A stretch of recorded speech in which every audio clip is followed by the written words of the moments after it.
Hello. Hi, Phil. Hi, Jesus. Nice to Yeah. see you. Yeah. Nice to see you. Yeah. So great. We have the chance to have a few minutes today with you to discuss about our new baby that is going to be launched soon. Yes. Just for those that don't know, I mean, we announced in the GST and we've done some announcement on the social media, but we are launching something that is going to be completely new for Consalia. So it's an AI software as a service product. Yes, it is. And let's go into it. Let's go into it. So it's what we call Sales Mindsets Intelligence Studio. So it's powered by the Aviso AI. That Aviso is a revenue operations platform based on AI, working for the last 10 years with most of the most prominent companies. And we just partnered with them to create something in combination with our sales mindsets, right? So not just our academic research that Phil has been leading, but also a lot of information, outcomes, results from our consulting projects as well. So this is going to be officially launched by the end of May. Very soon, we are going to be having a landing page available in our site. Some of you guys that you're looking into the podcast now, maybe you will receive an email. If not, don't worry. Just in the Consalia landing page, you will be able to just register. We will do with a small event in London, but they will follow another events in Madrid and some other places, right? Because we have customers from all over the world.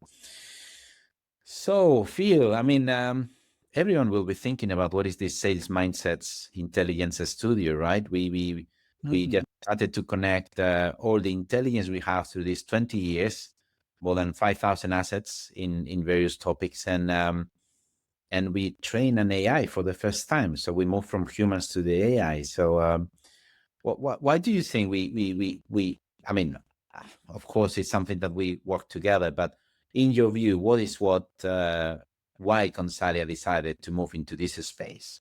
I think for me, it started beginning of last year with the huge amount of focus on AI and what it could and couldn't do. And so we began thinking that a topic that Consalia really needed to kind of focus on as a topic. And it kind of made sense for us to go back to our core research and ideology around the sales mindsets. And we had this concept emerging, which we called the Consalia brain, for want of a better word, and looked at developing our own sort of proprietary AI agent, if you like. And we then began to realize the complexity of developing agentic AI agents, and we had the good fortune to actually link up with Aviso and Offer Zilberman, who is their chief product officer, who had already known about the research and who had said, "Why don't we partner with them? They've got the AI technologists." We've got the knowledge of the sales mindsets and all the research that's gone into that. So, kind of, that's how it started. And since then, I've been doing quite a lot of work, as you say, training an AI agent. And Yes. it's been a really interesting sort of exercise that we've had. And it's amazing to see how it's progressed and also what its potential is looking into the future. So we're really excited by it. Yeah. Yeah. I mean, yeah, we will talk about the process in a minute, but so I think just to put up another 2 cents on this, I mean, we were lucky that Offer Silverman became the chief product officer of Aviso, but we were lucky as well that Aviso is one of the top, cutting edge technologies on AI for sales that is Mm. looking into an end to end, right? Because we see that many technologies are just covering certain parts of the sales process, but they are really working end to end. So, Phil, I mean, of course, we've been together during this journey, but I'm pretty sure that many people will love to hear from you. How do you perceive the development of it's a development, right? We started with the training of this brain, Yeah. right? Have you so how was the process of training the tool for you? I mean, I think we started just sharing some material we have, but then, I mean, how do you feel about that? How Yeah. was the process? Well, I think the process is really interesting, and just to set some context, perhaps before we go into that, is that essentially, 15 years ago, it started with the doctoral research, and to cut a very long story short, identified certain sales mindsets that customers were looking for from salespeople, but rarely saw. These were around authenticity, client centricity, proactive creativity, and tactful audacity. We also saw a lot of mindsets which clients saw that they didn't like, which was around manipulation, supplier centricity, complacency, and arrogance, overt arrogance. So since then, we've been working with control groups, and we saw a direct correlation between living the positive mindsets and sales performance. Yeah. And so, and we've been working with many sales teams over the years, typically in face-to-face kind of situations, coaching and training around these 4 differentiating mindsets. So the data that we've acquired has been significant. Not only the doctorate, but books have been written on it. Podcasts have been talking about it. So we were sitting on, and also we had quantitative data through the sales mindset survey. So we're sitting on a huge amount of source information, all supporting this notion that if you live the right mindsets, will sales performance follow? I think what's been exciting now is sort of translating that into an AI environment. Is it possible to be able to train sort of an AI agent to be able to look at a conversation, and from the conversation be able to interpret either the positive or negative sales mindsets? And so for me, it's been a very interesting case of trial and error, if you like, over a period of time. It's, I don't know, been 4 or 5 months, maybe Yeah. 6 months actually working on it now, sort of trying to, or getting to a point where one felt comfortable that the accuracy of observation in the AI agent was where we wanted it to be. So that for me has been a very interesting kind of process. And also the reason why I personally just wanted to do it, I didn't want anyone else to be involved in the training of the AI agent. So it was a one-on-one basis, me and the AI agent working together, trying to work out if the AI agent was performing or not performing according to the standards that we would like to see. So how do you feel at the very first, there were several phases in the There project, were, right? yeah. How do you feel in the first phases where maybe the agent was not so good responding to expectations? Well, I think there were 2 things right at the very beginning, which was interesting. One was that when we looked at training the AI agent, we needed to have data to look at, and the original data were fictitious conversations going on between sellers and buyers, and it just didn't feel right. Didn't feel that that was the right kind of starting point. So I think that one of the things when we sat down and looked at the initial cases where the AI agent was looking at analyzing conversation, we felt there was 2 things that were a challenge. One was the cases; they weren't real enough, and secondly, the AI agent was, I don't know what's the right word, wasn't quite getting it. Mm. It took it, and and it's interesting. And some of the times it might have got it, or there was a lot of questioning, I think, around the way the AI interpreted a conversation and correlating it back to the mindsets that made me question whether or not it was possible. But there was enough in those early stages to suggest that actually, with a bit of patience and with more coaching and support, and to be honest, to Aviso and the team at Aviso, who are brilliant in supporting us on this journey, they said it's going to take 7 or 8 iterations before we get to a stage where we feel comfortable enough that we've got something that is accurate. Yeah, I think you're completely right. So the product we are launching now, it's focused on soft skills, on sales mindsets. Correct. So it's much easier to train an AI agent when they have to follow a process. They have to follow a certain amount of information. You need to fill an account plan, things like that, right?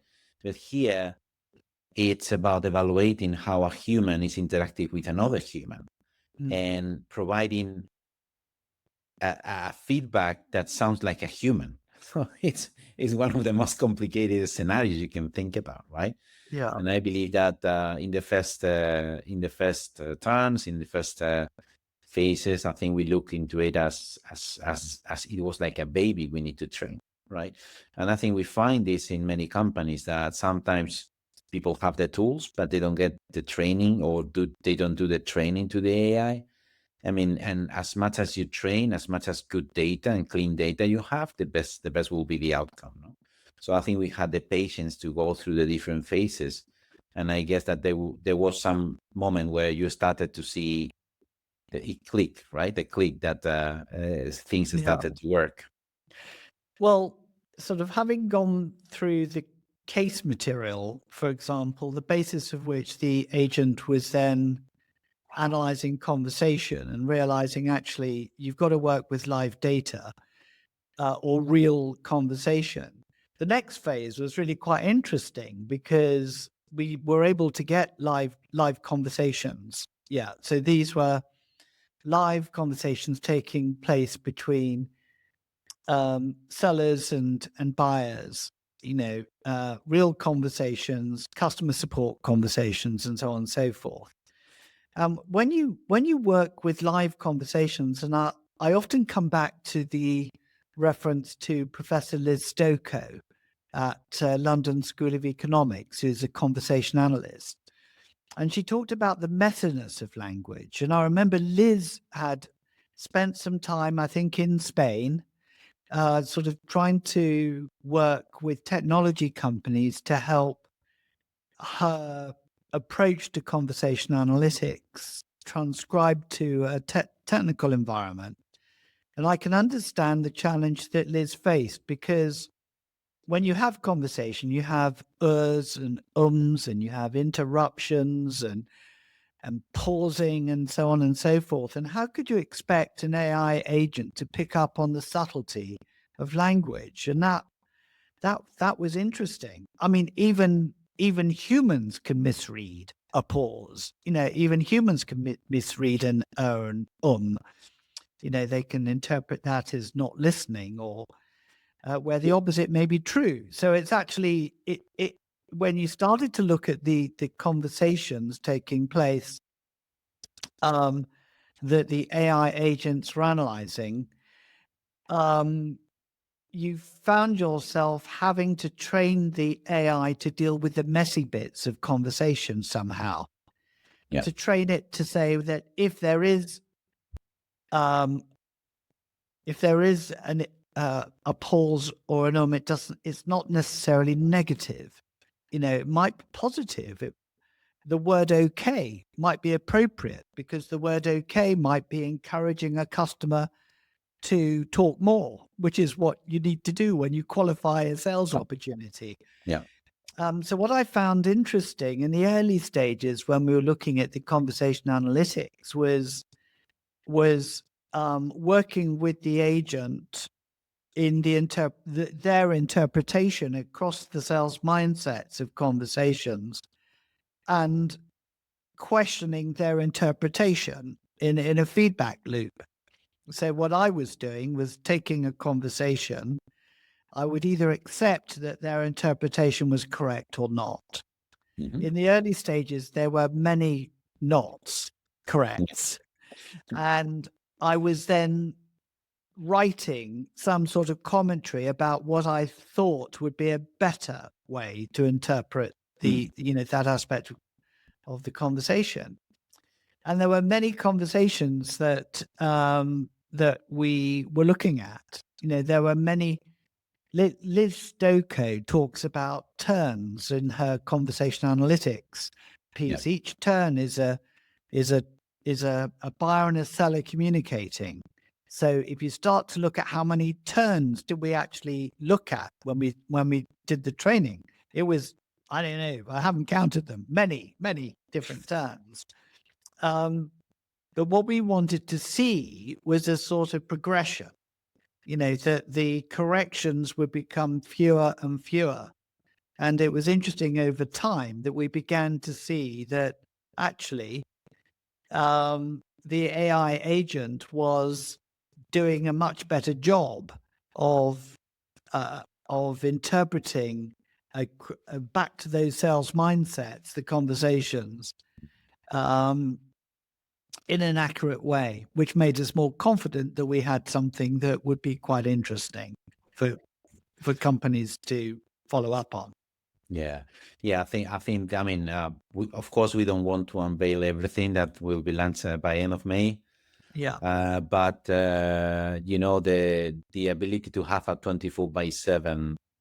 I mean, the fact to have a 24/7 kind of intelligence on the sales mindsets helping you is something that is going to be probably very, very recognized and valued by our customers. So, um, I mean, I know with during the different phases and stages, and I know that you've dedicated a lot of hours Mm. for training our solution, our joint solution with Aviso, right? So we've been working with the Aviso team, which we need to thank you all, everyone, because they've been amazing with us, and a lot of patience, because we are very strict and we are very rigorous on doing things. So as it cannot be any other way.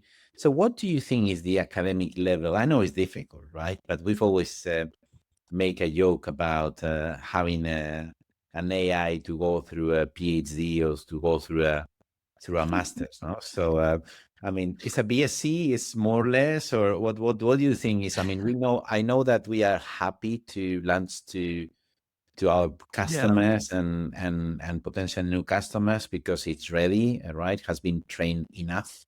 And of course, we will continue working on it to improve Yeah. on a daily basis. But where do you think is the level right now? I would say probably is at that level if you wanted to give it an academic sort of rating, but I would say that the tool is only going to get better the more it's used. The more it's used. So um, there's a lot more to come from the tool. The correlation of the linking of the outputs of the of the intelligence you've got around the mindsets with performance. That there's so many things that are going to surface from this, which I'm really excited about. And so, would it rate? Is it possible? I mean, we did talk about whether or not it's possible for an AI agent to get an MSc in agentic analysis, maybe, or Yeah. whatever. But I would say we're still some way off that particular point. But who knows what the future is going to hold? I've been really amazed at it's not just it's not just the accuracy, it's it's also the suggestions, the coaching aspect Mm. to it is quite interesting. that it's one thing to say, yes, this is not as client-centric it could be. It's another thing to say it's not as client-centric could be, and perhaps if you phrase the question in this way, you could get a better result. So I think Sure. that the AI agent is taking it to that level. It's not just analyzing, but it's actually suggesting what could be a way to improve to improve a response to a customer by reframing, re-asking the question in a slightly different way. Yeah. So it's really interesting. Yeah, I think you're fully right, right? So at the end, once the solution is deployed in the customers, if they have 100 sales reps, if they have 1,000, 10,000, Yeah, I mean, it will have all the feedback. I mean, it will get more data that will serve as training and will be more accurate, because there will be, this intervals you mentioned, like etc., or things like that will be different depending on the culture and depending on the geography, depending on the company, right? yeah, So yeah, it's I mean, I think it's we just pushed the solution to a level that it starts to add value of using it. And yeah, this is the moment where, of course, we will continue moving forward with version 2, version 3, as any software tool. But yeah, in the moment that this is deployed into a customer, then it starts to gather all the information about how people is performing, what are the best performers doing, how they compare to your performance, how this translates into the sales mindsets. I mean, things we will get much deeper into the launch event that is scheduled for end of May. But I think it's going to be quite amazing. So Phil, I know that most of your life, or all your life, you've been either doing training or consulting with humans. Mm. And now it was a machine on the other side. How do you feel about that? Well, I feel quite good about it because they don't answer back. They were not Yeah. complaining. They don't complain. They just listen to what you have to say and then work on it and come back with something else. So Okay. so from that aspect, I think it was quite an interesting process, and so I was I was really interested to see its evolution over time. Mm, It's to what extent does it take note of suggestions? What and its ability to take on board those suggestions and mm. listen. You could argue they do a better job sometimes than humans. As So, humans, yes, uh, of uh, course. so yeah, I didn't find it a problem at all, and I just found it. I suppose I found it more. It's like an assistant in a way. You've got someone who's there to assist you. In my Mm, case, there's an agent here who is assisting me or assisting Consalia in being able to provide an accurate account of the sales mindsets. And not only that, also provide insights at an individual contributor level, insights into what they could do differently. But like you mentioned earlier, Jesus, when you start to look at the opportunities of analysis at scale, then you've really got a very powerful tool. mm, Um, the other thing that I'd just like to mention is because I think you've got scale and speed. I think they're two things. Scale is volume and speed is how quickly you can get data. I think the speed element, of course, it's instant. Being able to get analysis of conversations, but I'd just like to talk about the difference between conversation analytics and the mindset intelligence, because the thing about the mindsets is that the mindsets are, if you like, the operating system that underpins how salespeople will behave, either positively or negatively, according to customer feedback. If you're able to develop a tool that can help address the system of selling, the way you think, then for the contributors who are trained in that system and they're aware of it and they're coached to it, the chances of you getting positive impact from that are going to be much quicker than dealing with something at a symptom. It's it's the difference between giving someone a plaster or giving someone a Nurofen if they've got a headache, or Mm. being able to understand what's causing the headache in the first place. If you can get to what's causing the headache, you solve the problem of the headache for the future. If you give them a Nurofen, you give them some peace of mind. They don't Yep. have a headache, 20 minutes later when it starts to kick in. And I think this is where the speed and scale dimension of what we're trying to do here with the intelligence studios becomes interesting. Yeah. I think also, if I can add, is also the option to customize. So you get fully customized feedback. So that contributes to Yeah. this speed. And the other thing that I think is also important is that, as you almost mentioned, right? So it's a machine, so it's completely objective. There is no Yeah. subjectivity, or it's Yeah. objective, and it's based on tons of data and tons of training. Yeah. So and normally people react differently to feedback coming from machines that feedback coming from humans, Yeah. depending on things, right? So it's a 24/7 personal environment. And also using coaching techniques as well, right? So it's not just an advice. Correct. So we Yeah. will unveil much more, but so it looks like you enjoyed the experience. So do you think you will do it again in the future? I'm not, If we I'm have not sure what the another. next iteration I'm not sure what the next iteration will be, actually, because